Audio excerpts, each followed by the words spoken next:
You're listening to a social justice podcast, an exploration of our world's social issues, brought to you by NES Design and Construction and hosted by NICOLA SPURLING on the traditional and unceded territories of the Kwikwetlem, Katzie, and Qayqayt peoples. Hello, this is a social justice podcast. I'm your host, NICOLA SPURLING, and today I'm joined by Aphrodite Janeway for a conversation about the intersection between capitalism and disability. Aphrodite, can you introduce yourself more thoroughly, please? I hope so. I'm Aphrodite Janeway, as was said, and I am a disability advocate and a sex worker advocate and a full-time trans woman living in Vancouver. Today, I'm looking forward to talking about the intersection of capitalism and disability. I'm really excited for it. And some of you might have met Aphrodite from our previous episode on sex work. And you are our first returning guest, so thank you for joining us. For those who don't already know you, I encourage you to go check out that previous episode. And this one is going to be somewhat a continuation of that. We did touch on disability a little bit in that episode, but it's also going to be much more a conversation about that intersection between capitalism and disability. And this is Pride Month as well. So since this episode is airing during Pride Month, how are you celebrating this month? Maybe we can just start off with that, and maybe you want to share what Pride means to you personally this year. Well, I usually do most of my Pride celebrating next month. Mhm. That's when most of our events are, right? Like, Yeah, isn't I that mean, when ours exactly. kind of We live is? here in Yeah. Vancouver, and our Pride weekend, I guess you could say, is August, and then there's the Trans March and the Dyke March that all happen the same weekend as well. Yeah, which is so convenient. Good thing I'm only one of those things, right?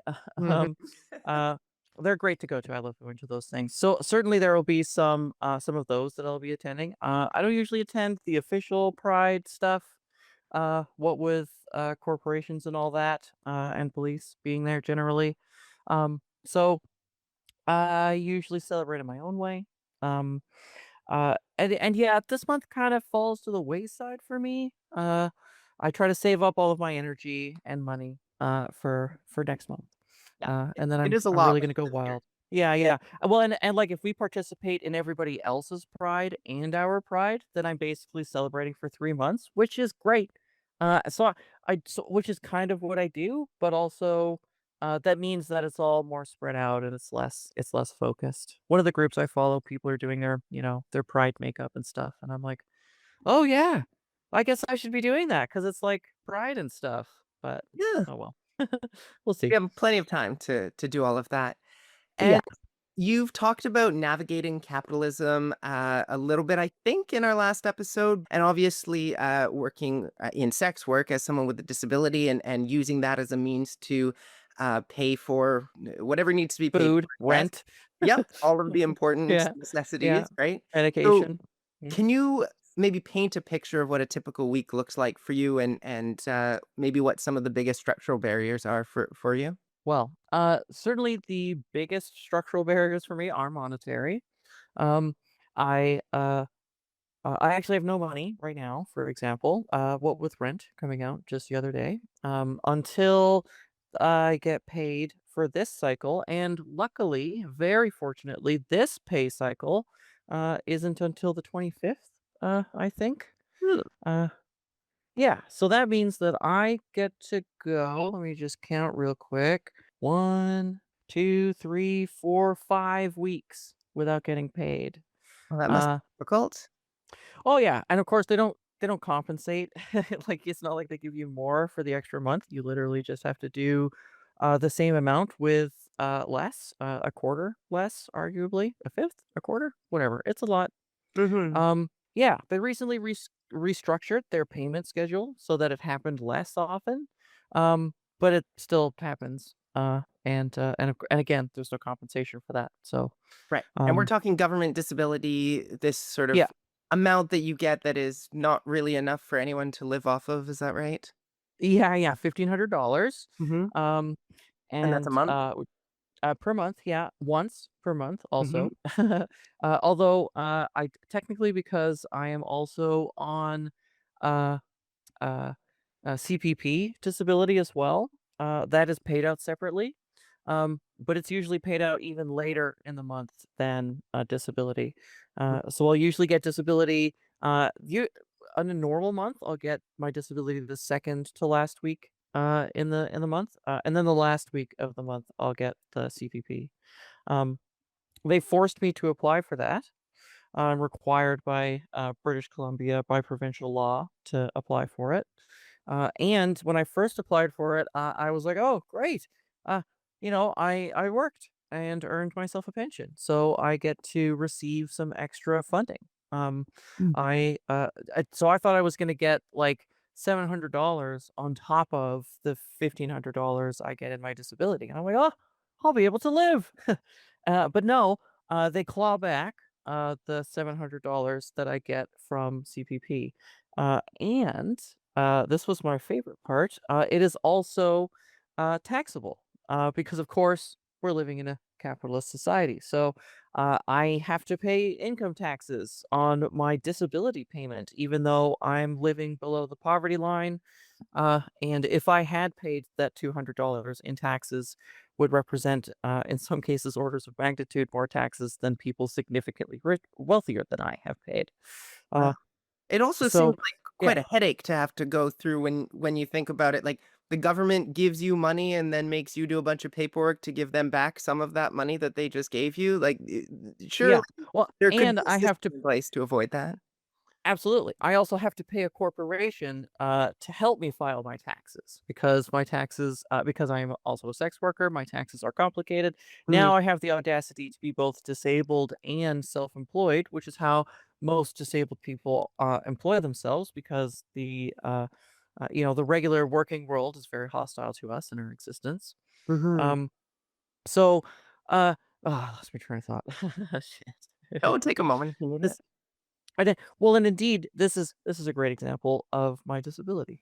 I this happens a lot, and what can I do except for flounder? And uh, sometimes it comes back, sometimes doesn't. You Mhm. know, Did whatever. did you That's wanna life. share what your disability is? Or we don't have to talk Uh, about it you either. know, uh, like we've by medicalizing our disabilities, like we put them in these boxes and stuff. So I was diagnosed officially with ADHD, and that's and anxiety and gender dysphoria, um, and depression, and it's the ADHD that disables me. It is the part where it is too difficult for me to interact with the larger capitalist system and structure that causes me to be unable to support myself. Right. Um, like, uh, uh, I have in fact had many a conversation recently about maybe finding a job because the economy isn't doing very well, and sex workers usually feel it first. Um, there is in fact a stripper index, which measures the health of economies, and it is most very often the first indicator of a retracting economy. So I knew months ago that we were heading towards a recession. Um, long before the election, like like almost 2 years ago. Uh, Mm. anyways, And did you have to go mm, through that whole process as well? Because I recently just got an official ADHD diagnosis. I was, I guess, sort of diagnosed before, and I was prescribed medication, but it wasn't an official diagnosis. And so now I have an official diagnosis, which apparently allows me to get a disability tax credit and apply for disability if it affects my life to a certain extent. enough. And there's a bunch Yeah. of criteria, and you have to get a psychologist to sign off on it and your doctor to sign off. There's a few hoops that you would have to jump through. Oh, I'm not at the stage of absolutely. doing that yet, but is that something you had to jump through a whole bunch of hoops to get to that Oh point? yeah. Mhm. Absolutely. And it is extraordinarily difficult. They make it so hard, unnecessarily hard, because of course, God forbid, somebody who gets money that doesn't deserve it. Even though there's tons of wealthy people out there making much more money than they deserve. Mhm. Um, so yeah, I had to do all of that stuff. I had to go to the Kettle. Big shout out to the Kettle, one of the greatest local entities helping disabled and queer people in our city. Um, they helped me apply for disability. I also it also requires a GP, which you'll note a lot of people don't have access to. Right. Um, and overall, like, it's complicated. When like as a matter of fact, this is a great example. When filling out the paperwork, it's tempting to be like, well, it's not. I'm not really that bad. It's not that bad. Most of the time, some of the time, 40 to 50% of the time, 60% of the time, I'm able to act like a normal person. I wake up on time.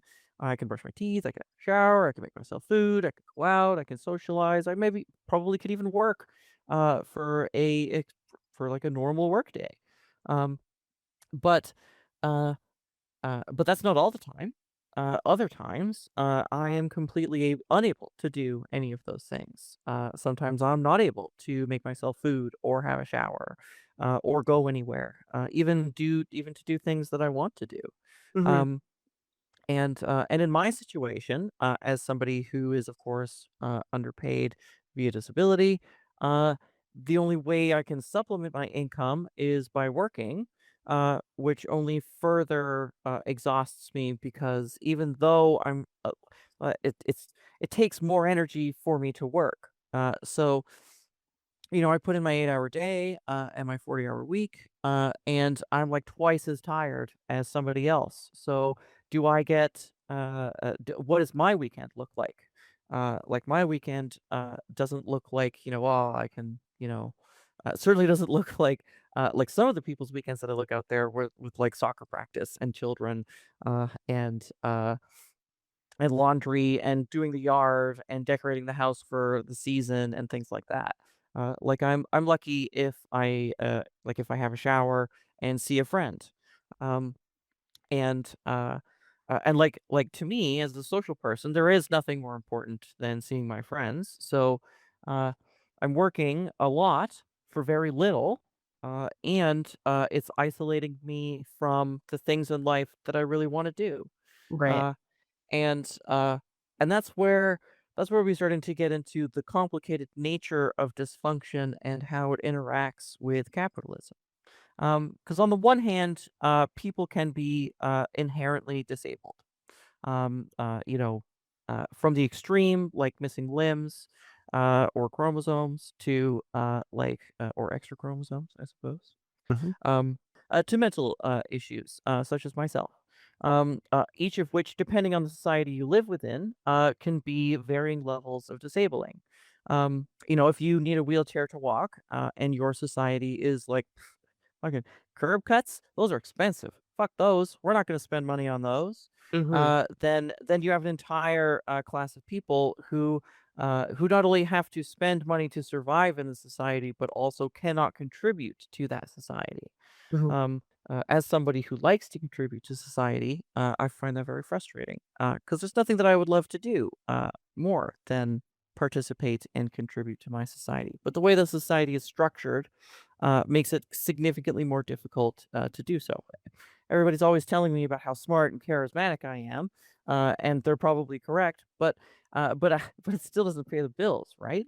Mhm. I still struggle with the anxiety of depression, of homelessness, and of I gotta ask my partners for food, and I gotta ask my mom for gas money, and I can't rely on our public transit because, I don't have the energy available to coordinate getting on the bus on time. I also just plain old can't afford the bus. But fortunately, I can pay the disability people money for them to give me a discount disability pass, but they still take money away from my monthly income to do that. It's not free, Right. you know. All these things Uh, that, a lot of people wouldn't be thinking of if they don't have a disability themselves, I guess, right? and it's even hard for me to remember. Like there's so many little things that are just like that add up and make it more difficult. Mhm. More to the previous point, when it comes to like the need to fill out all of this paperwork, this is like the neoliberal aspect of disability. The idea that we need to like prove how disabled we are, prove that we need help, prove that we can't afford things, and then after the fact, they'll be like, "Oh, Okay, well, I guess we'll give you a little bit more. Never enough. Mhm, Never means tested. Or sorry, not means tested. Never cost of living tested. mhm, Just like it is in fact means tested. It is always in fact like, do you deserve this? Think of a person in a wheelchair. I'm in the disability advocacy groups, and I constantly see people in there like, "Hey, anybody have a line on a discounted wheelchair? God forbid if you need like an electric wheelchair." Like the government is just like, like, do you really need it? Are you sure you couldn't use something cheaper, like a cane or something? And people with no legs are like, no, I really couldn't. Those people shouldn't have to deal with that. They should just get a wheelchair. They should just ask for one and receive it because it's what they need to improve their well-being. mhm, And uh, from a neoliberal point of view, when our needs are met, we can then contribute to society instead of exclusively being a drain on it, which yeah. is, of course, in and of itself, a capitalist way of looking at us. Well, yeah, and like you said, there's sort of different societies. There's even within capitalism, there is a difference between how different countries operate, or different even regions within countries. And Hmm. there's this idea that we have in Canada. I know the U.S. next to us has this idea as well, where you have to file taxes and you have to pay a company to help you file taxes, and Yeah. other countries will just the government takes care of it all for you, and Yeah. you don't have to worry about it. The other thing that you mentioned is that there's this desire to be a contributing member to society, and to give back Hmm. to society, and Hmm.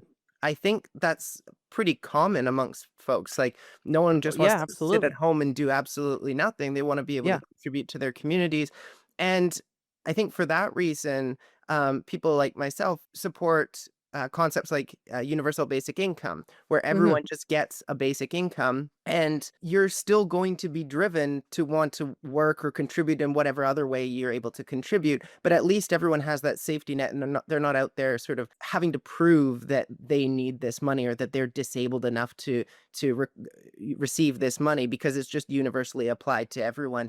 Is that a method that works? I imagine if you are disabled Oh and you yeah. can't go out and work in addition to that UBI, maybe that's not enough, and maybe there needs to be a system in place in addition to that. But is that maybe one step to get us into a better place? Absolutely. Like at its most basic level, the stress of being poor, and not even of not only of just being poor, but the stress of if I lose my job, I could be homeless. I could lose my health care coverage. What? How am I going to take care of my family if I lose my job? These kinds of things. That all it takes energy and effort to manage that stress, and that is in fact lost productivity, where we could be, where I myself could be contributing to my society in meaningful ways, in ways that are available to me. Like physical labor isn't that great for me, but I can do a lot of other things. I'm pretty charismatic. So I can explain things and talk to people and otherwise just, contribute to society in literally whatever way I can. That's actually one of the most fundamental aspects of being human, is this desire to live in a community. The secret power, the reason that we can put humans on the fucking moon and in space is because we decided to all work together. Uh, and our what is it? Neil deGrasse Tyson, not my favorite, but still says something smart every now and then. He said that like our nearest ancestor has like what is it, 8% different DNA than us. Mhm. Um, and he says that 2% is, planes and underwater exploration and landing on the moon and establishing nations. But it turns out that that 2% is really socializing. The concept that each of us is part of a community, and that we ought to support the people in our community, because when we support the people in our community, it makes our lives better too.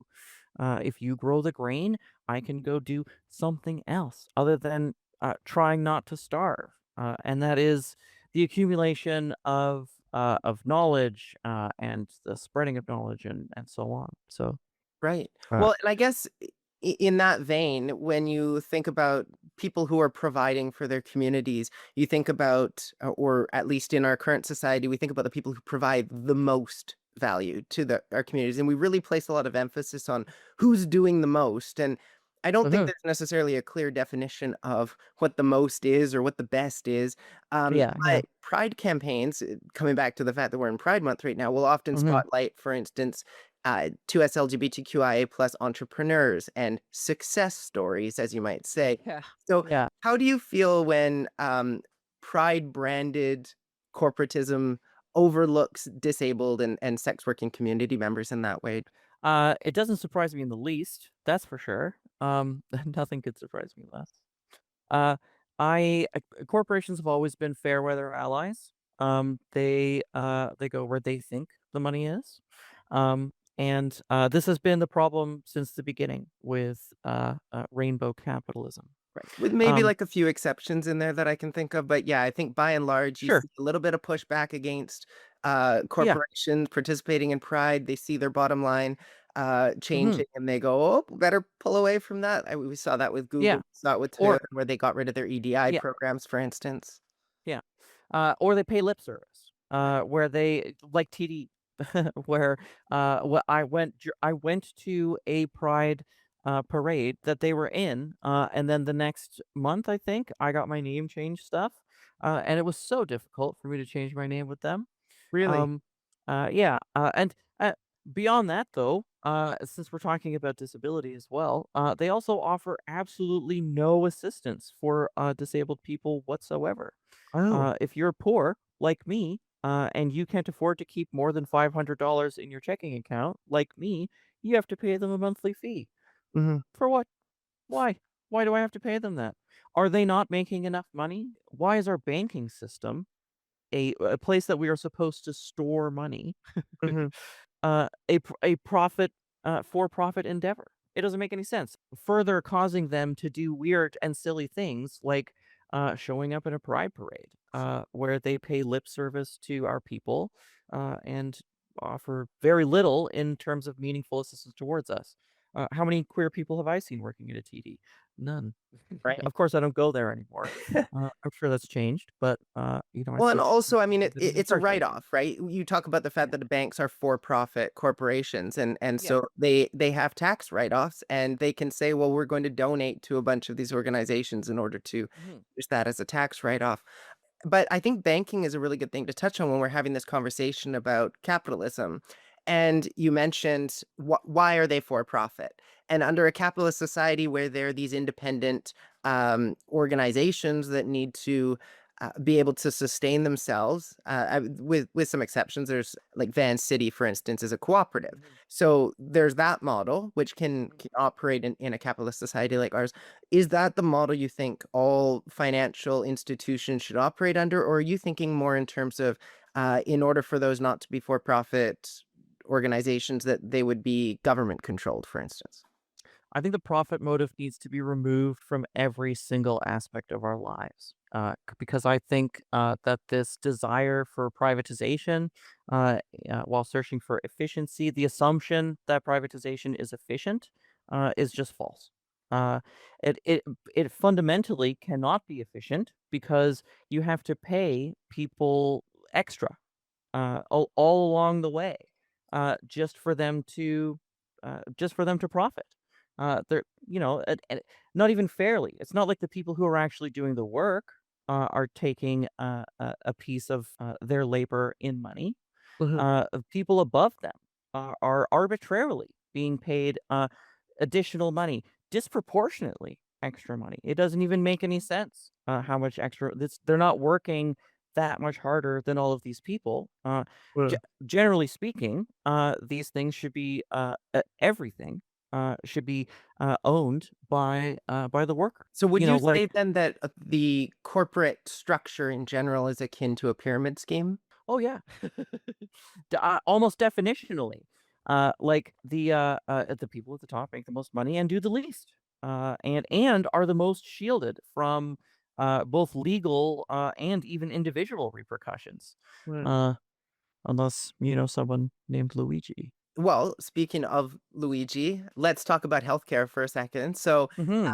what do you Oh, think I love talking about Canadian healthcare. well, Canadian healthcare, I mean, healthcare in general, this is something that people with disabilities are involved in, hmm I would say more so than the average person. hmm And hmm I'm curious I to also know lived in what, America for 14 years. right, with, I mean, healthcare in America is way off the deep Uh-huh. end, right? Yeah. Yeah. What are some of the hidden costs or bureaucratic hoops that you would face as a disabled person, maybe even as a trans person, both for transition related care, if you want to go into that, but just for everyday accessibility needs? Uh, yeah, that's a big topic. So first of all, I recently heard one of my favorite Canadian political commentators, Steve Boots, point out that here in Canada, we do not have free health care. We have free health insurance. Mm, And that is an extremely astute observation, and explains why I am forced to pay so much of my own medication. As a matter of fact, I find that almost none of my medication is covered. Indeed, none at all whatsoever, not a sausage of my HRT is covered. mhm. Um, and most of my psychiatric meds are also not covered.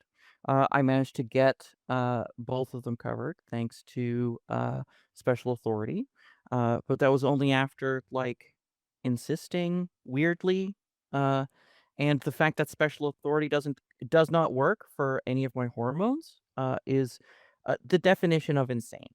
There is no logical sense there. What are the reasons given? Usually monetary. Why is my estrogen not able to be covered by special authority, even though it is clearly related to my mental health? Ask a trans woman. Ask a trans woman who's been denied their estrogen Mhm. how her mental health is.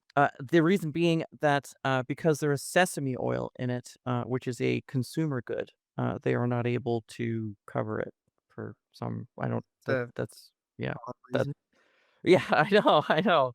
Do you also So. find with ADHD medication, so I haven't experienced this yet because until recently, I haven't been taking my ADHD medication on a regular basis. So I've been able to sort of accumulate it between refills. But I've heard from other folks who are on ADHD medication that when you go in to refill it because it's a controlled substance, they won't do it Mm. early. So Oh, yes. basically, you have That's to right. go in the day that you run out to get more. Yeah.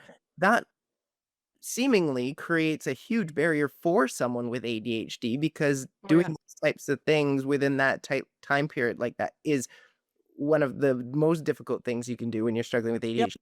So is that like a huge barrier that you've run into as well? Yeah. Yeah, medication refills, speaking of things that could easily be automatic, but are not for no good reason, that, um, I find that, uh, I did manage to get my doctor to, put on my prescription that to dispense it after 24 days, Mm, so that I can, in fact, uh, so that I have more than just, like, a day, to remember to refill it. right. Um, yeah, so that's something. Um, oh, uh, that reminds me though, for no reason, about the disability tax credit, uh, Right.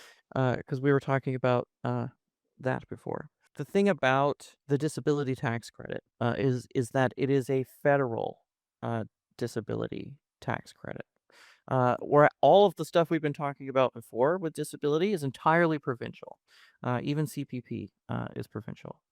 Um, so now we are getting the federal government involved, which is fine because the provincial governments are obviously not capable of handling this problem. Um, so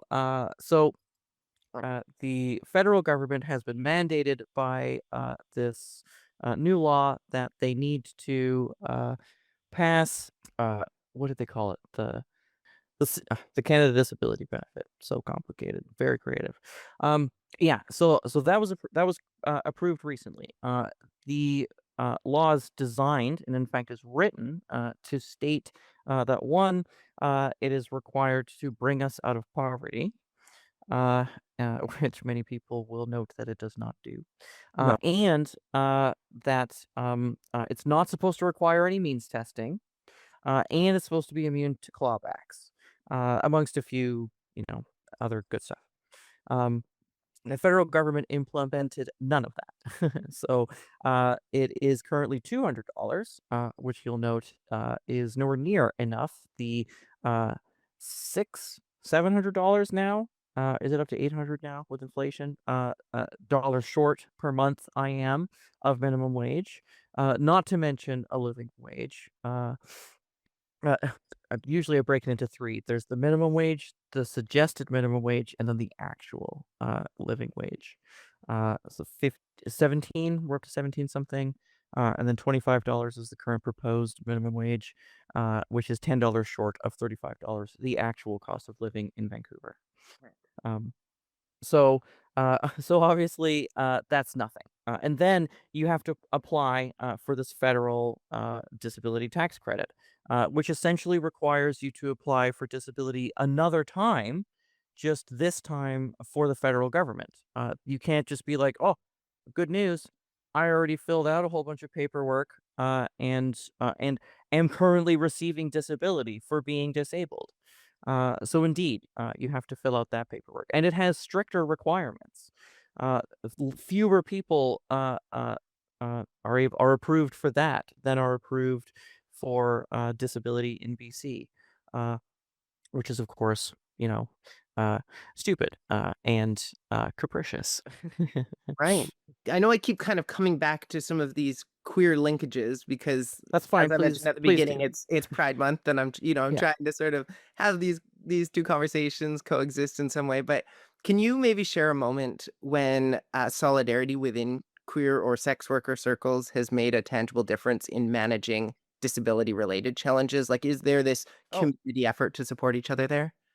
absolutely. The disability community, despite being so poor, does such a great job of supporting itself and each other. And sex worker community, not so much. No, uh, uh, it's more uh, like a safety thing, maybe in terms of yeah. yeah. Usually in sex worker community, it's more safety and information. They tend to think if you're poor, it's your fault. Mhm. Which is pretty ridiculous because there's again nothing more sensitive to the health of the economy than sex work. Um, it feels every bump and trough first.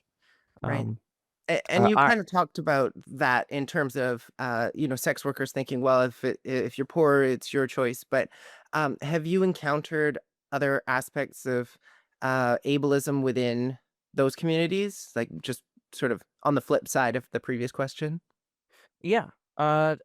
Especially within the sex worker community, I find there's definitely lots. There's actually a surprisingly large amount of disabled sex workers, which is what makes it so frustrating. All of us, but we're disabled first, right? Mm. Even if sex work is our primary source of income, that's the kind of the defining factor of our lives is often in order our disability and then our queerness because they are also often queer. Right. Um, so, uh, I don't want to sound like too much of a bitch here, but there are definitely really privileged sex workers out there that just don't get it. They Mhm. do not understand the privilege that they have access to. They think they're working harder than us, and that's why they're doing so well. And it is not, the gifts God gave them. Right. Um, which is, And that's a dice roll. Everybody gets to roll those dice, and that's just the way things are. So I don't blame them for it. But it would be nice if they looked out a window. right. Touch grass or something like that. Yeah. Yeah, Um, yeah. What is it like for other people out there? I don't know. Oh well. right. Let's have some passion for people who have different situations in their lives. Yeah, Um, yeah.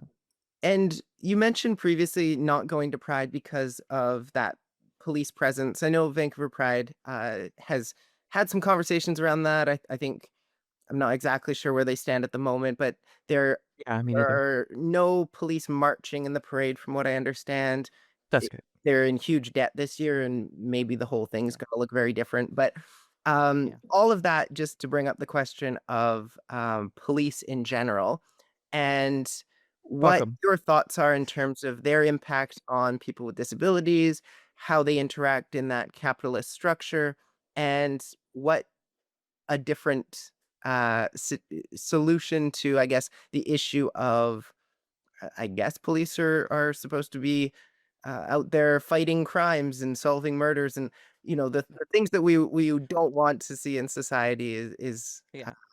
how do we not see that stuff in society and also not have these issues with police?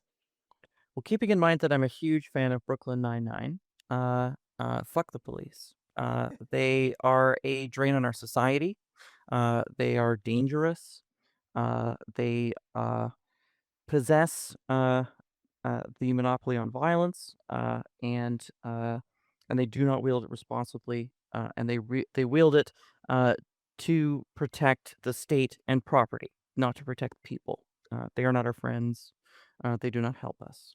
Uh, every dollar spent on them wastes $4 that could have been spent on prevention. So, um,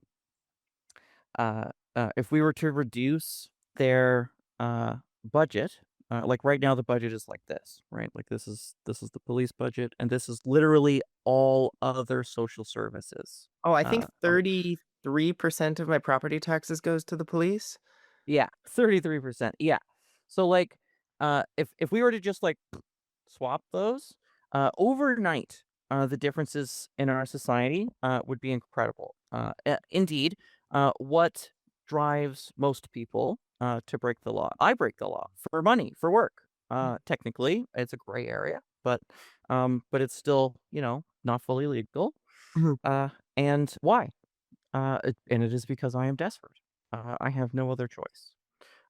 Most people would not want to steal or hurt other people to survive, because that is not society would not have gotten here if that truly was humanity at its most basic uh, uh, level.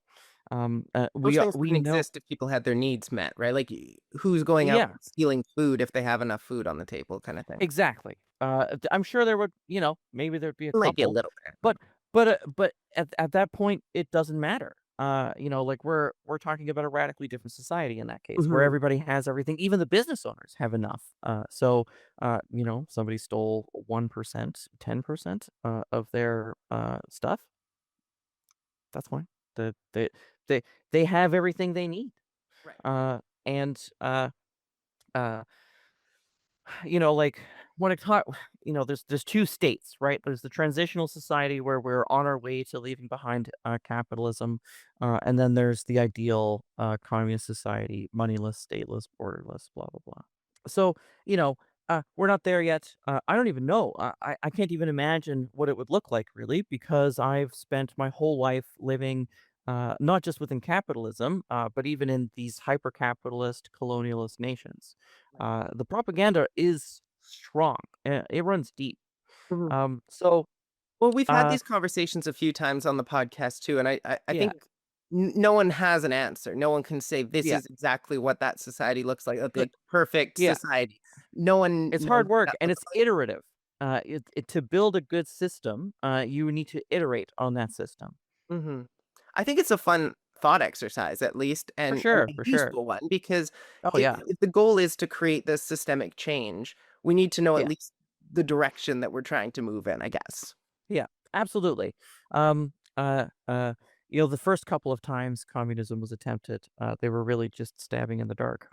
Like literally, the first book was written about it, basically, and that book doesn't even apply so much anymore because, like, where are the factories? They're Mhm. mostly gone. So So indeed, we need to figure out some other way of funding our society and uniting our society. Uh, not wasting money would be a really good start. Mhm. So defunding the police, excellent plan. I guess you can't just do it overnight. But like Ken Sim talking about hiring all those additional police officers. Thank God well, but he didn't lose the election because he wasn't running. But there was a pretty strong indicator of people's approval of his ideas during that election. Mhm. Um, so, uh, ugh, there it goes again. Oh, it happens. I had a question, it's just poof, right out of my Yeah, mind. yeah. What there were 3 parts, of this question as well. What were the other parts? Oh gosh. Well, it was kind of around how policing practices intersect with disability, Right, right. sex work. Yes. Um, I wanted to talk about that for sure. yeah. Because, first of all, as it relates to Pride, of course, the first Pride was a riot against police officers who were oppressing us and arresting us for being trans and for being gay. So let us not forget that.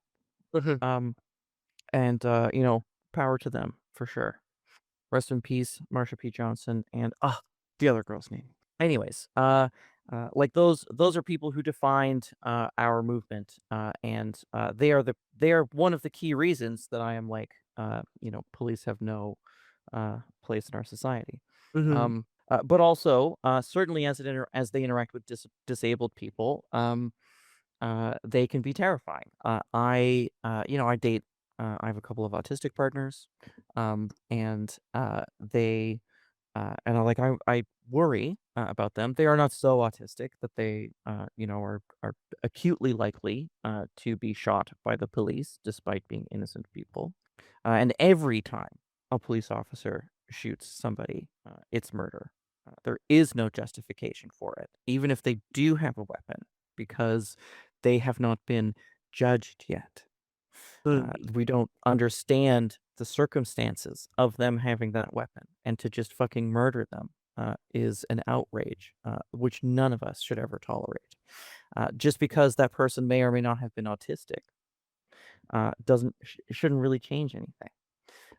It's scarier knowing that a that an autistic person could just through just consistently misinterpreting what's going on get murdered by somebody, and apparently, according to the state, justifiably.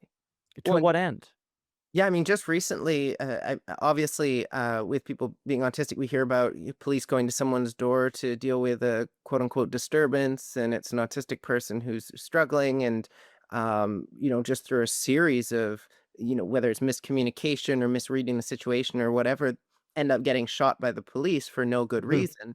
There mhm, are other situations as well with people who have disabilities being impacted by police behavior. For instance, I recently saw a video of someone who was paralyzed from, I think it was the waist down. They were driving a car and obviously had the hand controls and all of that, so they were able to drive. The police officer said, "Get out of the car." They said, I'm Right. sorry, I can't physically get out of the car," and the police officer didn't believe them and dragged them out of the car, I Oh think my caused them god. injury Yeah, and yeah, of arrested them course. for this thing they have no control over. There's also an instance of a police officer pulling a gun on someone for having, a, uh, I don't know the correct terminology, but it's like a folding cane that you use for walking when you Mm, can't see, and right, yeah, yeah. so they had this in their back pocket, and even after realizing it wasn't a gun, still w arrested this person, had their gun drawn on them. So there's all sorts of Mhm, situations, it seems like people with disabilities are being negatively impacted by police in ways. mhm.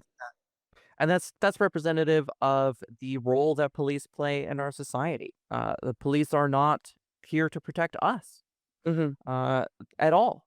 They are not mandated to protect people at all. They are mandated to protect property. That is their first and oftentimes only requirement. Um, and that's terrifying. Mhm. We all assume that they're here for us, and this is a conversation with I have with my mom as well. And she brings up the cliches like, "Well, what am I going to do if I get raped?" And I'm like, "Well, what are the police going to do if you Mhm. get raped? They're going to show up tomorrow. They're going to ask you, what were you wearing? Were you drunk?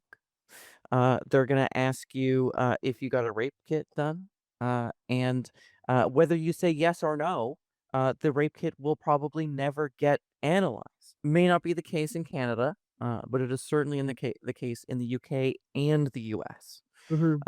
Rarely are rape kits processed within an accurate period of time, or with any effort. Yeah, I dealt with that situation myself. The last time I called the police thinking I could get help from them, I called them up and I said, I've been stalked, harassed, doxxed. Can you file criminal harassment charges against this person?" And they just said basically, "Suck it up and deal with it." Like Yeah, we did yeah. Once absolutely they not. actually try to murder you, then we can do something about it. Yeah. Right, like, they just inflamed the situation even more, and, Yeah, I mean, yeah. obviously, that's gonna be a personal bias that I have, but I can't trust them No, from that it's not. experience. It's Um, it's correct. That's the I mean, rational way to feel. I think it's correct for me, it's correct for you, it's correct for a lot of people. There are people who are very privileged who probably do have good experiences with police, and they do help those Sure. people, and again, it comes back to, okay, well. I used to be a white guy living in Florida. I've had many, many, many positive interactions with the Mhm, police. I'm also very charismatic. Almost every interaction I have with the police is positive. right. Uh, but uh, that doesn't change the power. That doesn't change the attitude. That doesn't change their role. That doesn't Mhm, change uh, what they are here to do. I did have one opportunity, one situation where I called the police, and the second they showed up, I was like, "Well, this was a terrible idea. This was a mhm, mistake. What are you gonna do? Are you gonna shoot them? Are you gonna shoot my partner who's having a bad trip? That's not gonna help." mhm, Like, uh, not even the ambulance people can really help, but at least they're not, like, walking into my apartment with a gun. right. Now there's 3 handguns in my apartment. Uh, why? For Yeah, what? that's They not what you need in that I know situation. this is a controversial opinion, but they should die. Like, if they are walking in somewhere that they don't know is safe and they're worried about their safety as police officers, they are the ones being paid to put their life on the line and to take that risk. And that's fine. That's okay, but that's not what's happening. They're paid to show up, panic, and murder somebody. Mhm, And then with the state's assistance, and the state's money, our taxpayer money, be acquitted, or receive a slap on the wrist or time off with pay. And they do nothing positive for our society, uh, ever. mhm, Even when it seems like they are, the fact that the police needed to show up at all is still an indictment of the society that we live in, and the consecutive failures that occurred, the consecutive ways our society and community failed them over time, over and over and over again, to put that person into the situation where now they have been shot by a police officer right. because, who knows? They were And scared or I mean, whatever. I think we're talking about a lot of situations where we're we're obviously in agreement when it comes to police not being helpful. There are other situations where just for the sake of the audience in particular, I think that I should probably play a little bit of devil's It's your audience. I'm just kidding. and, It's well, not my audience. hopefully I had a huge pro-police But no, audience, I'm but, just kidding. I'm um, just kidding. but there are obviously instances that people are going to bring up, such as, okay, someone was murdered, Mhm. and what are we gonna do about that? Do you need a And handgun to investigate a murder? no, I'm not saying that, but Yeah. who Yeah, yeah. does the investigating if not the police? Yeah. And what does that Well, investigating look like? And also in a situation like maybe a group of people are being held hostage at gunpoint, who do we get to resolve that situation? I I have a normal solution and a crazy solution. Okay, I Um, wanna hear 'em both. like I'll try to remember them both. I'll start with the crazy solution. The crazy solution is it would be under communism. First of all, the situation that would how often does a hostage situation occur that could not have been prevented had our society been healthy? Uh, Pretty rarely. Even can I say that on the podcast? Even America deserved 9/11. Americans did not deserve 9/11. I will Not leave the that on the individual. podcast, but that month, I mean, that one's going to be Hassan said it first. It's my ringtone. Uh, but indeed, the individual people of America certainly did not deserve it. But did America bring it upon itself by funding Al Qaeda, by specifically under the reason they were specifically fighting communism because the Russians were there, and they were so worried about the Russians, they were like, "We should go find some rebels, that hate the Russians, and then we'll give them a whole bunch of money and weapons and training." And they did that. And that is how Al Qaeda had the money and technology and experience necessary to attack America. Mhm. While America was also killing their friends and family. So like, what do you think is going to happen? They created the environment and the situation that brought about that event. Had they not been so greedy and so worried about communism and so concerned with oil and all that kind of stuff, that circumstance almost certainly would have never come around. Right. And I mean, I think you're absolutely right that there are situations in our society, like, how many thefts are going to occur, like violent thefts, I should say, because we're talking about violence.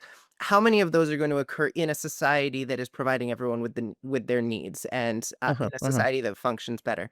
And there are obviously going to be way less tensions between countries if everyone is acting in people's best interests and stop, they're not being greedy and all of uh-huh, that.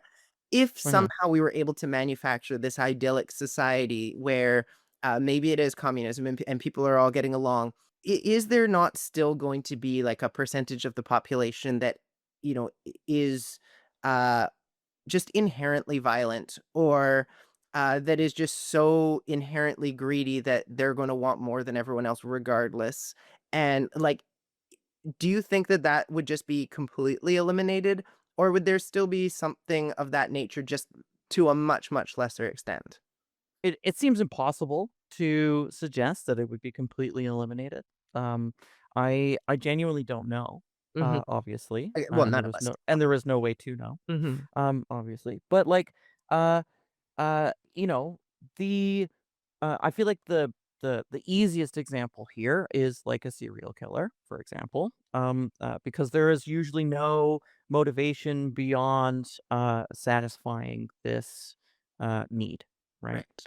Um, uh, I would preface this by saying, if we had things like a functioning healthcare system, and our society didn't glorify violence so much, and uh, you know, desperation, stress, anxiety, fear, putting all of that aside, I still think that would really, really reduce the amount. Like, you can even tell when when a child is going to grow up to be a serial killer. So, like, And if that, community awareness would help to yeah, prevent and that. we there's 2 kinds of psychopaths, right? There's the bad psychopaths that hurt people, and then there's the good psychopaths that help people because that's what they want to do. They may not derive, the same type, or the same amount of, uh, pleasure from it. It feels good for me to help my friends. Not as well as knowing mechanically that it is good to help my friends. Mm. It is absolutely possible to train a psychopath to be like, hey, it just kind of sucks to hurt people, and it's just kind of better to not, Right. like that. Absolutely. Do I think that would further reduce the likelihood that there was a serial killer? Yes, like you can look at the combination of genetics and environment that causes the serial killers that we know about in the past. But this one slipped through the cracks, right? Uh, sure, I could imagine some sort of investigation, like group. Detectives used to be a group of people that existed and were generally unarmed and generally lived within the community that they were a part of. So like they generally knew the people around them that were coming to them for help. So it's not just some Jamoke got murdered. Is that's not a racist term, is it? I hope not. I don't even know the term, to I be have no idea. It's just every time I use one of those words, I'm like, where did that you know, originate? it yeah, where did it originate exactly? What's the etymology of that word? Hopefully it's okay. Mhm. Let us know in the chat. Um, and, but I lost my train of thought. Where was I going with that? Can you recall for me? Detectives not being Mm, armed, being part of the community. mhm. Right. The key part there being that again they tend to be a part of the actual community that they are serving.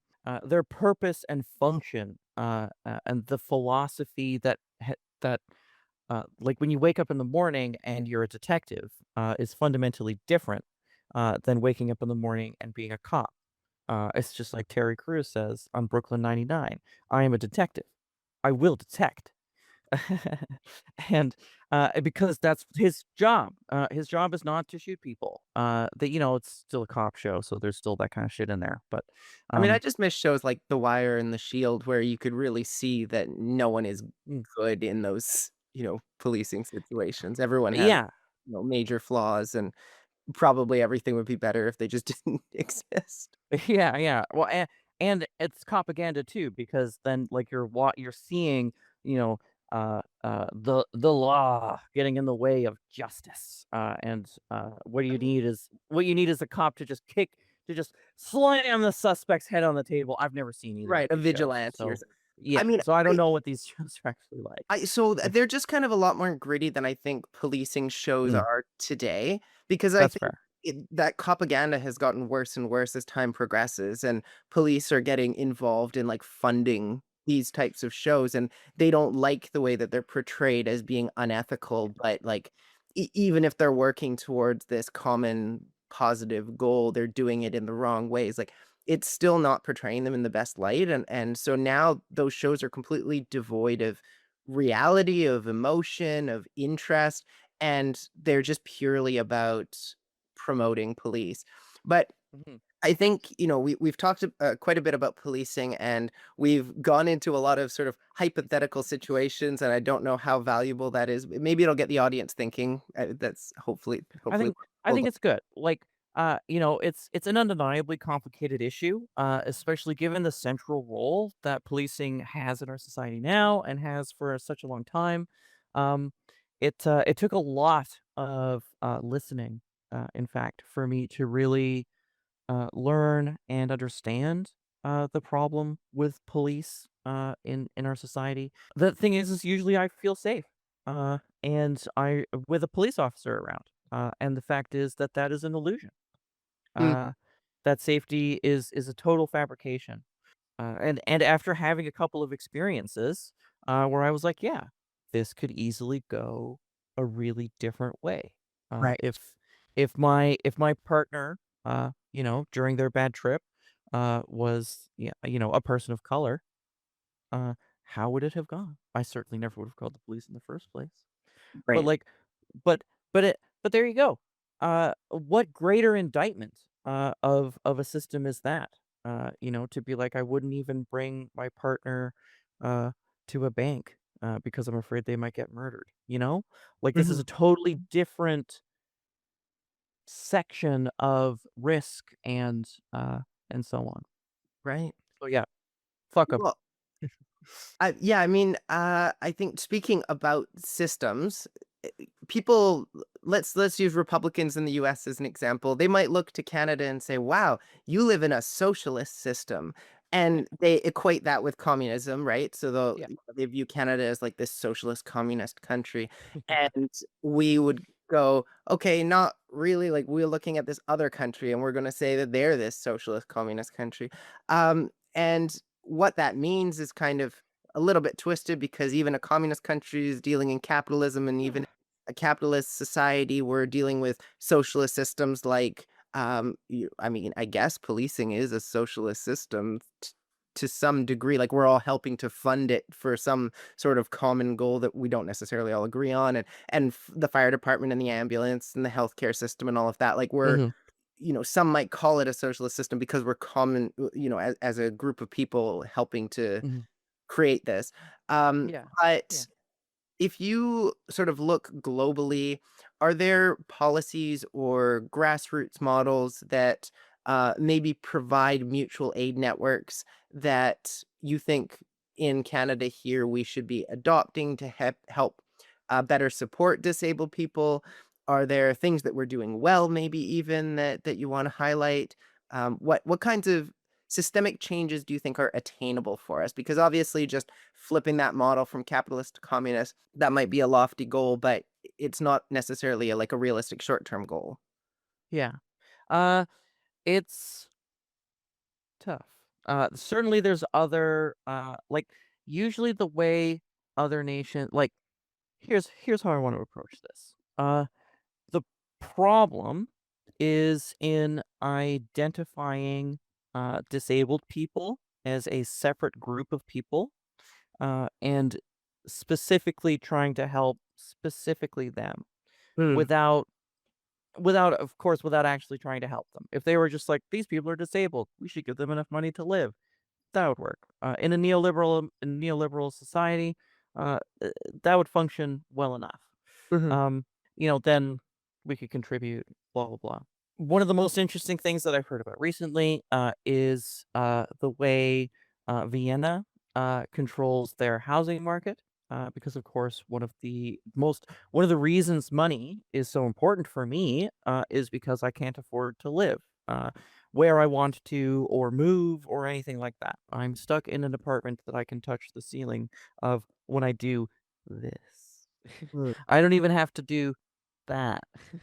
I have to Right. kneel down if I'm gonna finish my jug of milk.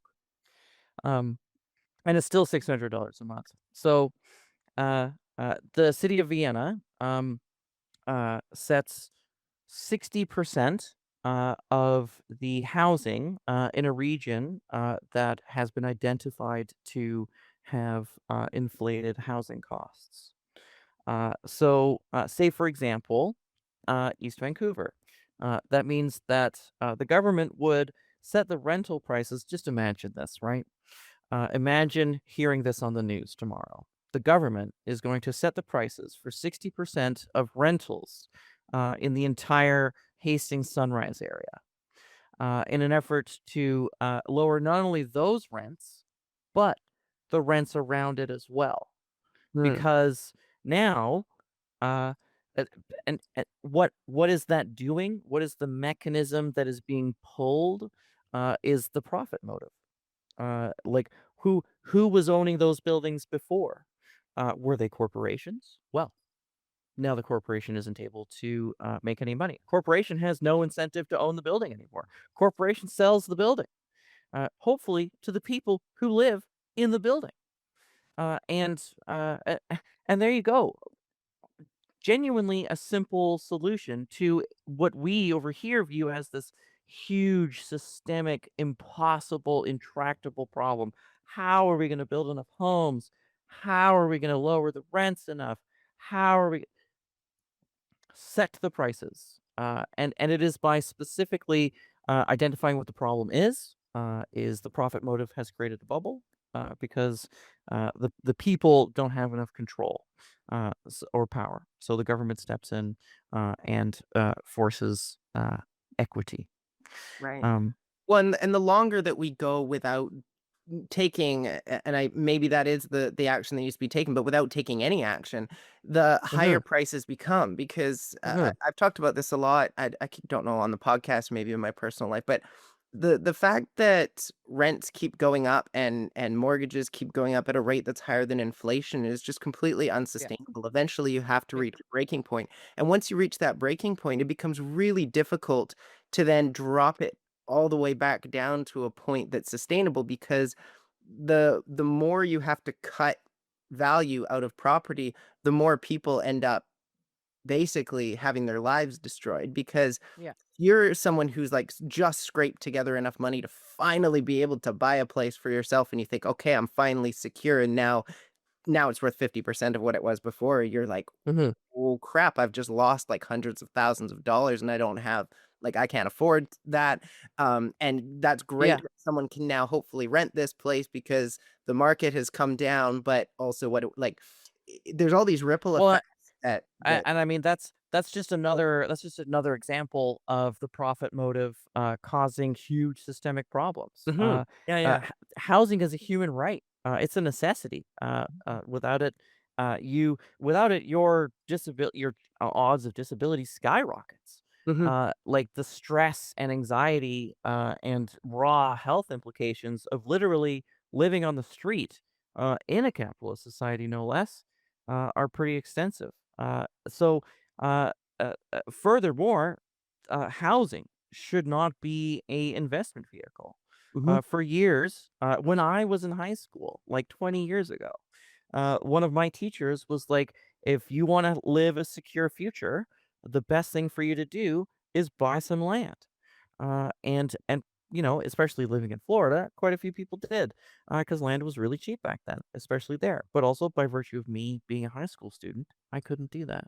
Yep. Capitalism has created it creates a lot of fear and anxiety, and people don't like that. So they tend to do literally anything they can in order to mitigate that. And that includes hoarding resources, Mhm. and like housing and money, uh, and toilet paper, uh, Right. and that's just like, and it's bad for society, but it is a normal reaction to the false scarcity that capitalism puts upon us. Right. Um, so we shouldn't do that. Right. Well, It yeah. would be better if we didn't. Yeah, absolutely. And the other thing capitalism does is it loves to create these productivity metrics, like, do you have Hmm. worth or don't you have worth? What is your value? Yeah. And all of those things also impact people's mental health, right? That creates that anxiety. Am I doing enough? Am I Yeah. creating enough value? Am I going to get fired and not be able to support myself? And all these Yeah. types of things. And that Am can I a affect. failure? Yeah, yeah, exactly. That can really Yeah. affect your perception of yourself, your self-image. Mhm. And is that something that when you are dealing with disability, for instance, 'cause we're talking about this overlap between capitalism and disability, is that something that really has an impact on someone with a disability's feeling of self-worth, that they're not able to provide this value that they think they should be providing? I actually think, I've been reflecting on my own situation, and, who knows? But I feel like that might be central to, most people's, mental health, Mhm. disabilities. Um, the, uh, it's distressing. It feels bad, to feel like you're a drain on society, like you're, um not contributing in the way that you feel like you can. I have a note about this. Let me check. Hold on a second. Yeah, go for it. What was the question again?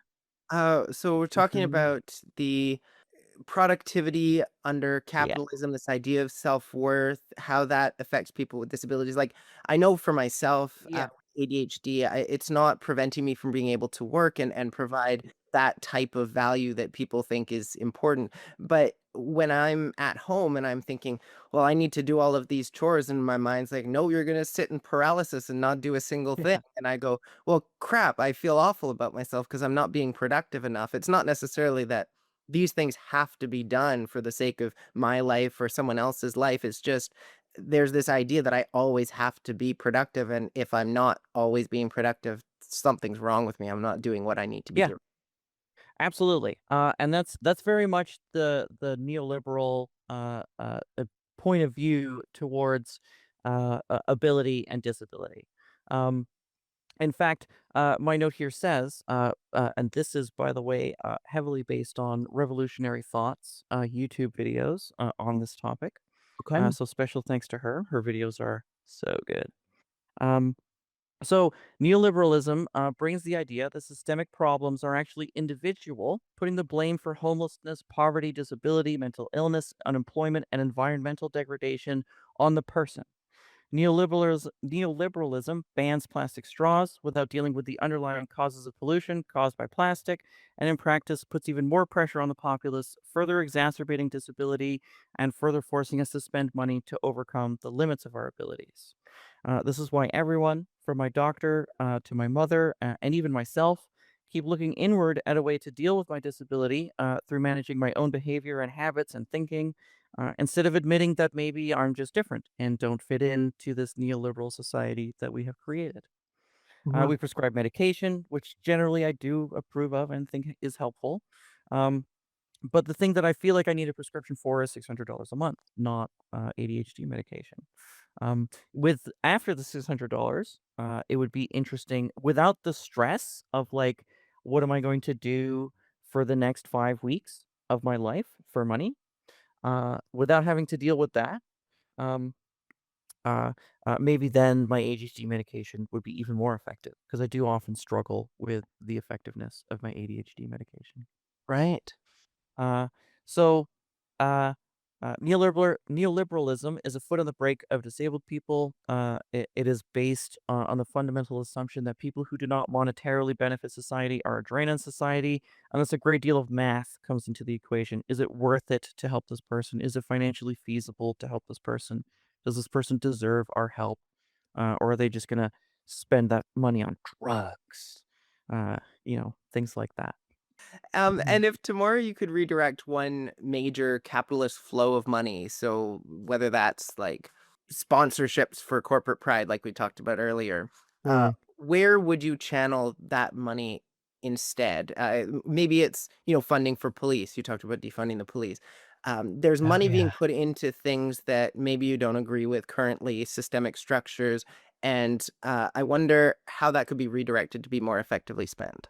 Every time, something is done for profit, instead of for what needs to be done, is an error, and is doing damage to, our society and each other. So sure, but we could take the money from defunding the police, and, like, let's just jam it right into disability. Uh, uh Done. Or, let's do something similar. Let's take police funding, and put it into UBI. Maybe we'll roll disability funding in there too.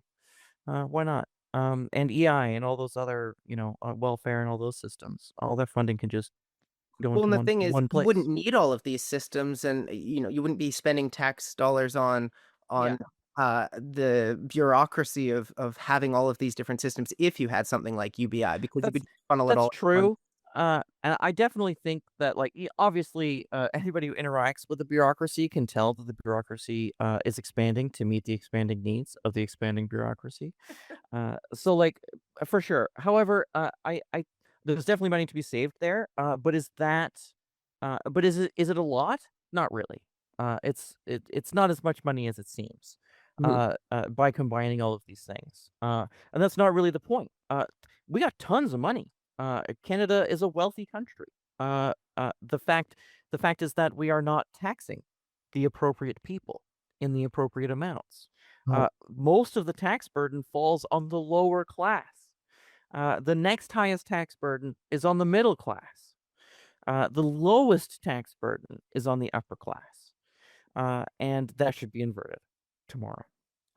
And if that were to happen, then we would like uh, as it is now, we could maintain our current standard of living with 30% of our productivity. So that means that 70% of our productivity is just going into the pockets of wealthy people and corporations. and so, these numbers are coming from, the corporate structures and how money is funneled to the people that you're working for instance, or where's that coming from? Yeah. Yeah. It's a statistic I heard a while ago from Hassan. Like if you measure uh, uh, the amount of what's the word I'm looking for? Uh, like I don't want to say productivity produced.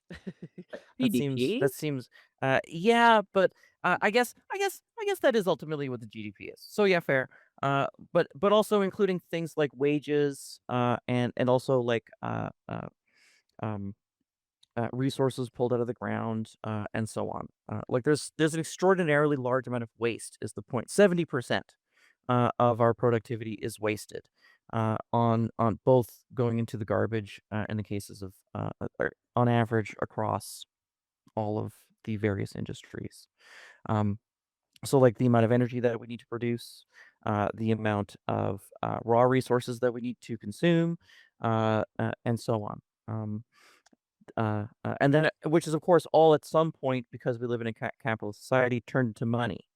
And then that that part that is the 70% that is being wasted by going to people who already have uh, extra money.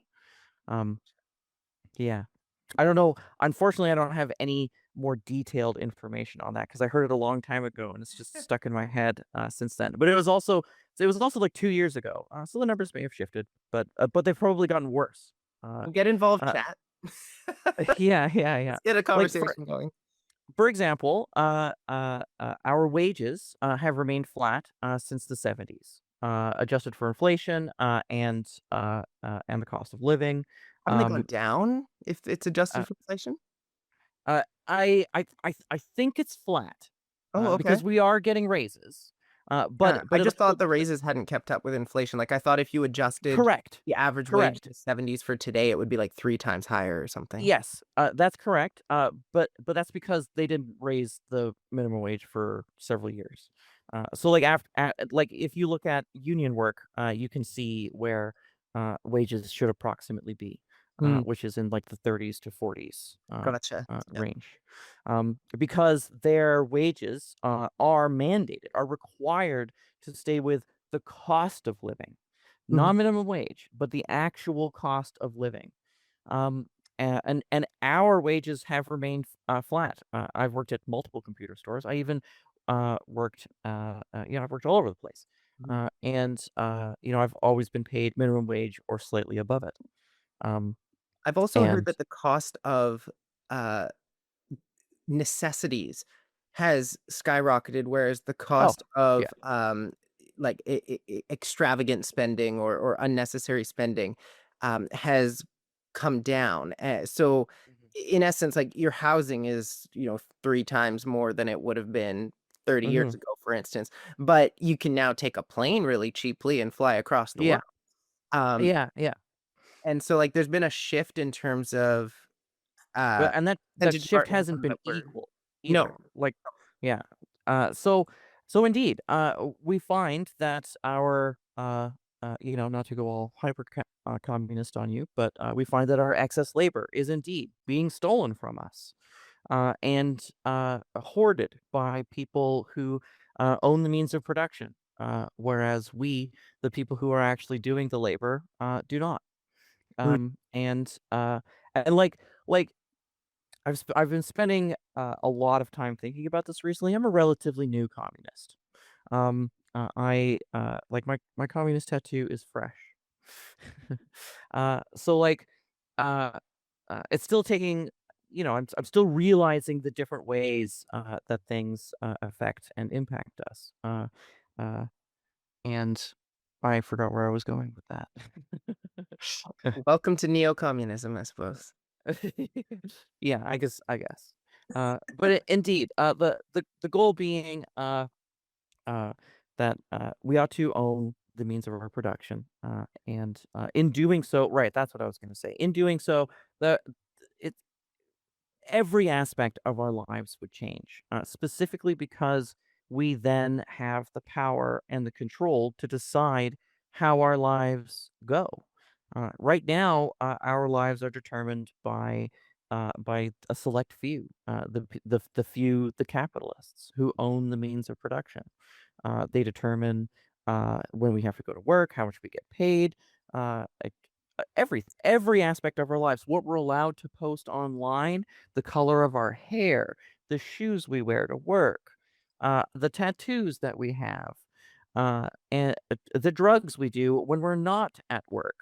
And all of this is just just capitalism stealing our joy from us, and our society, and alienating us from ourselves, from our friends, and from our family, and from our community, and from our work, and so on. Uh, by From our work in particular, sorry to go on, by insisting that we do menial tasks that mean nothing to us, as opposed to doing meaningful labor for people that we know and care about in our communities. Uh, and I'll stop there. Um, well, I'd be switching gears a little bit from obviously capitalism, communism, back to that disability aspect. What are Yeah. some myths about disability that you think we should retire? Okay.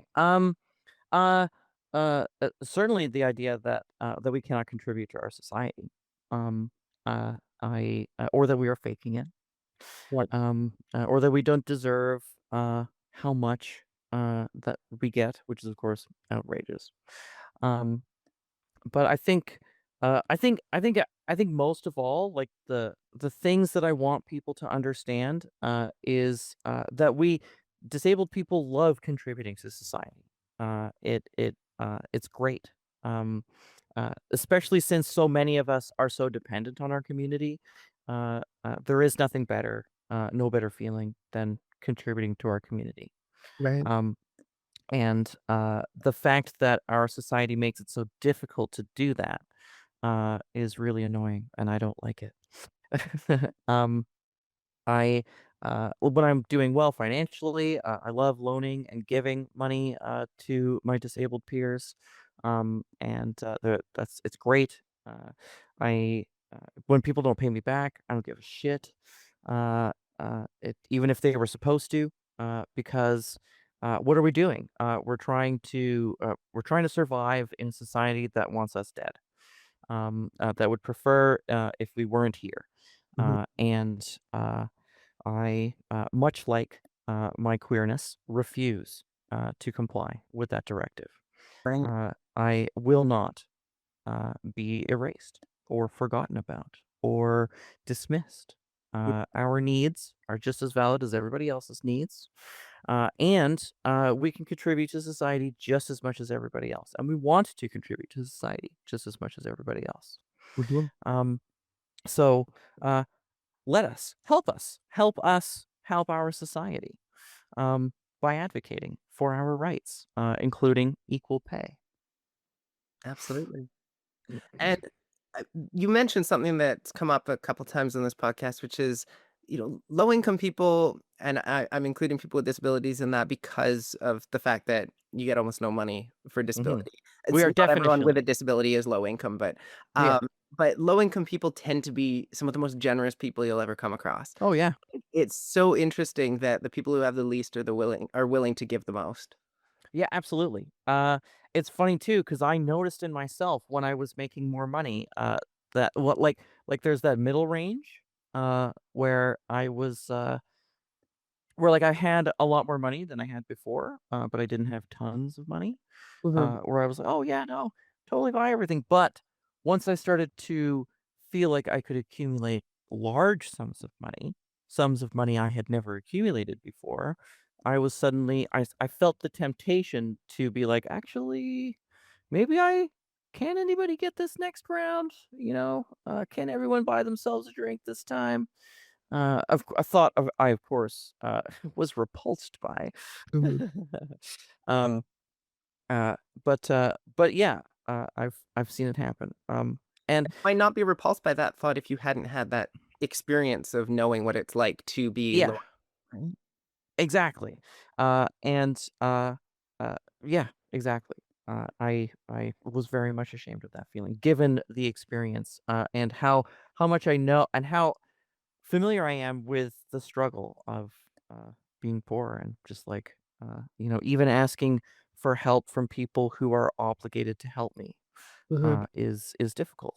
Uh, and because again, like this is further uh, increasing the pressure on disabled people is the fact that everybody else is also struggling. So it makes it difficult to ask for help because I know that everybody around me is also struggling. Do I want to ask my mom for help?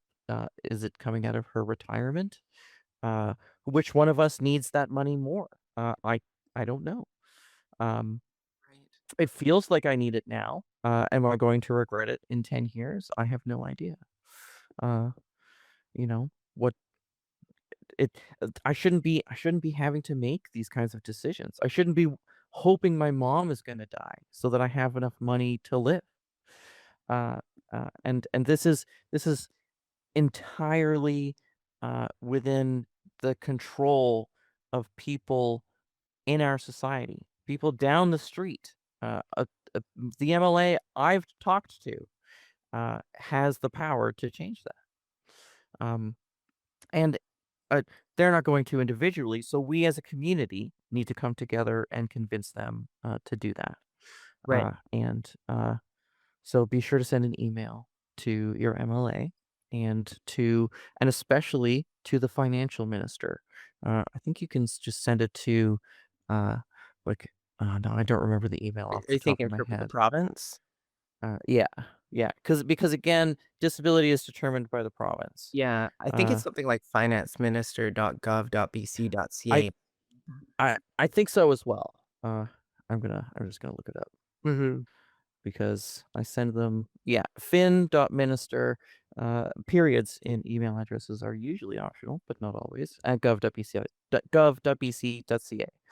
You'll get an automated reply saying that which says that they are required to read your messages at their uh, uh, uh, meetings for determining funding for things. Hmm. So I always be sure. I'm always sure to word them very interestingly. Mess with them a little bit. Yeah, yeah. And is Love there getting those. Love getting those calls from the RCMP. By the way, what's like? Here's a great example. Like I threatened myself, and a police officer calls me. What the fuck is the police officer gonna do? we have that term committing suicide because it's illegal to Yeah, oh, like, that's fair. Actually, that's true. That's fair. That's a good point. Yeah. yeah, I Well, don't it makes the state look bad is the thing. That's why it's illegal. Because everybody's gonna if I do, and I'm not going to probably.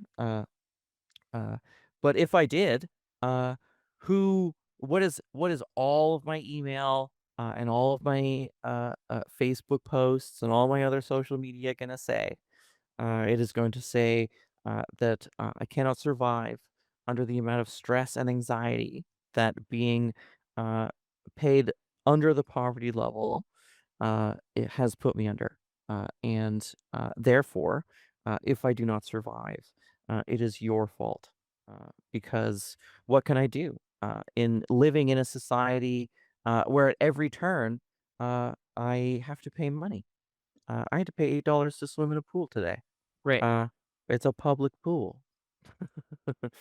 It cost me if I wanted to take public transit, to go see my girlfriend in Surrey, it would cost me like $20.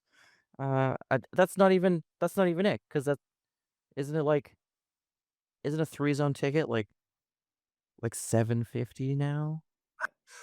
Or I 8? I think it's $8 now, maybe? It's been a while. Certainly since I've paid, because nobody should have to pay for public transit. right. Uh, the fact the fact that they're enforcing that more, is offensive to me. Yeah. No, I think public transit should be free. Yeah. Something about all cats are beautiful. That's all I know. That's all I'm picking up. And is there anything like we're kind of getting close to the end here. Is there anything that we haven't talked about at the moment that you think would be really important to bring up?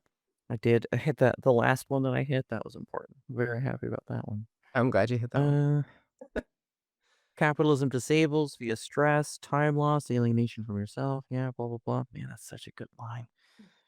So good. Uh, from the break.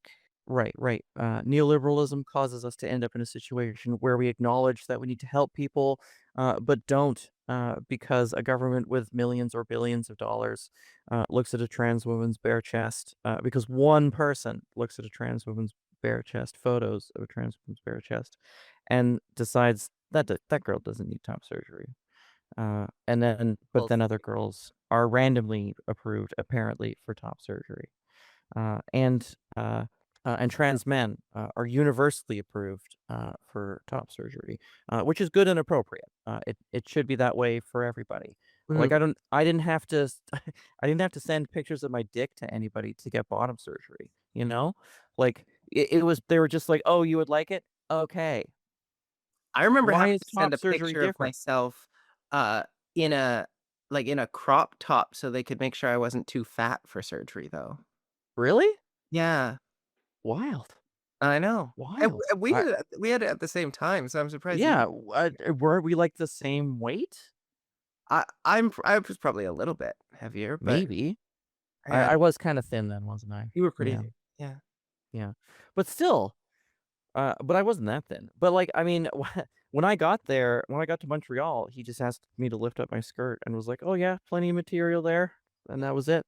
That was the extent of my approval procedure, apart from, uh, "Are you not crazy?" Other, stupid trans medical shit like that. Yeah, no, I just Uh, remembered, like, the picture itself because I was renovating my bathroom at the time, and I had, like, that blue drywall looking stuff that's water resistant?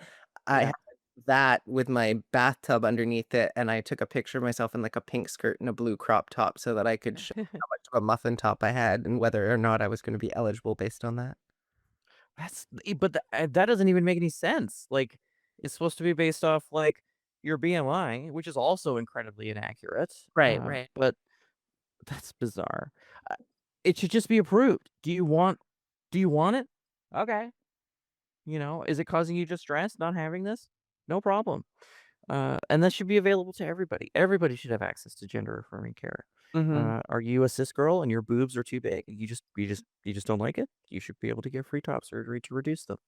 Like, are you uh 25 years old and you're like really distressed about how small your boobs are and you're a cis girl? Then you should be able to get free top surgery. It's $9,000. That's nothing for the government. It costs more to fill a pothole. Uh, anyways, right. I think the only other thing I wanted to talk about is the curb cut effect. Uh, in uh in brevity, which is just that one of the other videos that I watched was talking about the myth of normalcy. When the American government was designing new cutting edge jet fighters, they designed the cockpit and the controls and the seats for the average male. Mm. And that ended up killing like six average males because they found out that none of those people were actually average. And in fact, it turns out that nobody is actually average because averages are comprised of individuals. Um, so what they ended up having to do instead was they designed for the fifth and 95th percentile. So they wanted to make sure that the fifth percentile could access the controls and fly the plane safely, and that the 95th percentile could do the same. Isn't there something And about that with cars too, where, like, they've designed cars for the average man, and that's why women are more likely to get injured yeah, or killed in car accidents? correct. Because why? It's more expensive. And also, when they do testing, they also only test with male crash dummies. Only recently have they started using female crash dummies. But also, yes, the engineering schematics themselves, like every step of the way, is done with averageness in mind. That's also why we have almost no guidance for our hormones, because we are not average. We're not average women. Some of us are, but somewhat ironically, most of us are. but some of us aren't. And that, they're just like, whoa, we can't understand these numbers now. Um, I tell your doctor that your estrogen is 1200, and half of them get like lightheaded and need their fainting couch, and the other half are like, oh yeah, that seems appropriate. Uh, so, uh, fuck. But anyways, and this is like the curb cut effect applies to this as well. So like if we design our society to take care of people who are the most vulnerable, who need extra accessibility or whatever, then it ends up making life easier and better for people who don't directly need those things. Curb cuts for wheelchair users are also very helpful for the blind and for bicyclists and for skaters and for people who just have limited mobility but can still walk, for people with walkers, really drunk people. These are all good things. These are all benefits to our society, and it costs money for us to do it that way. But we've decided that even though it doesn't cost any money to cross the street, it is worthwhile for us to spend the extra money to put the curb cut in there. Right. Uh, and similarly, if we're talking about support for disabled people, monetary support for disabled people, um, applying that same 5 and 95% logic, uh, like all of the hoops that need to be jumped through, gone. Means testing, gone. Like maximum income limits, gone. The marriage limitations. One might call marriage equality for disabled people something that would be a benefit of that, because of course right now there isn't marriage equality for disabled people. Um, so on. Like literally every aspect of our society would be improved if instead of targeting either average people or, because of the capitalist influence, wealthy people. Our society would be vastly improved all around. Free public transportation, public bathrooms, green spaces, third spaces that are available for people to go to that don't cost money, so you can build local community, get to know your neighbors, and do helpful things, and just socialize, just be what we're supposed to be, which is a social creature. Who likes to be free. Right. And when you think about how we get to that place where all of those things are becoming a reality and people with disabilities are being supported and we're addressing the issues caused by capitalism, what can our audience do to help? The most important thing, I think, is to push our politicians left. Like, there's so many things politically that need to be done, election reform, and so on. I feel like overall, voting as far left as you possibly can is the most important part. At this point, the NDP, my old favorite, is not far enough left. They, just like everything else, has been captured and corrupted by the capitalist influence, and now they too, though to a lesser extent, but still have been captured by um, uh, uh, the systems of capitalism that control our government. Thus we see them and their influence weakening. That's one of the reasons that they did so poorly in this election, is because they are a leftist party and they were out there talking about centrist shit, and none of us want to hear that. It's garbage politics. If I wanted to vote for a centrist, I would vote for a liberal, and I would never do that. um, so I think that's the most meaningful thing that we can do. Like I already live somewhere really leftist. I was very privileged to vote for the Communist Party, this recent election. Even though I didn't agree with 100% of their platform, 98% is pretty good, and they did better than one of those really annoying right wing parties, which was pretty cool. I thought that was pretty sick. Hmm. But yeah. I think that's the best thing.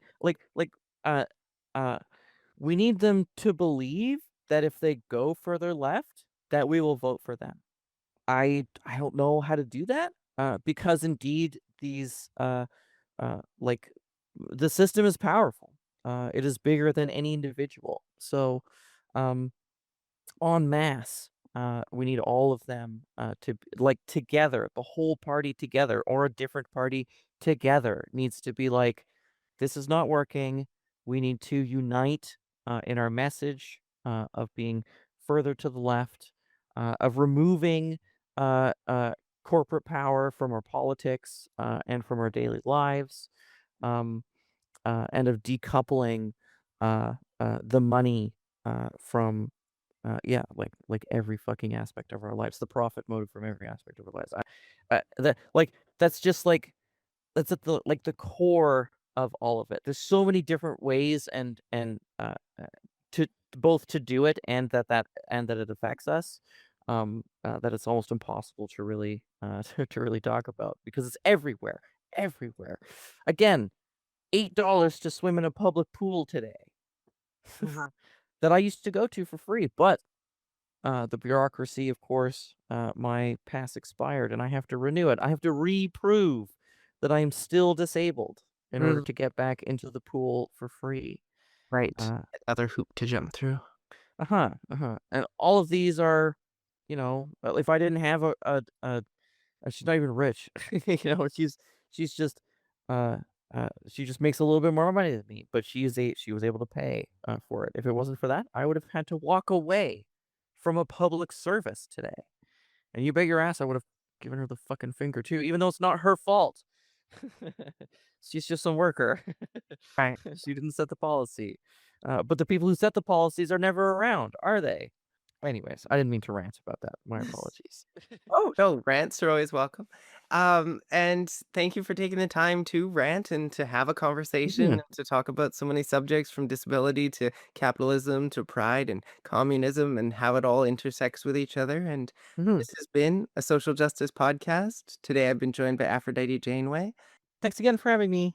You've been listening to a social justice podcast, an exploration of our world's social issues, brought to you by NES Design and Construction and hosted by NICOLA SPURLIng on the traditional and unceded territories of the Kwikwetlem, Katzie, and Qayqayt peoples.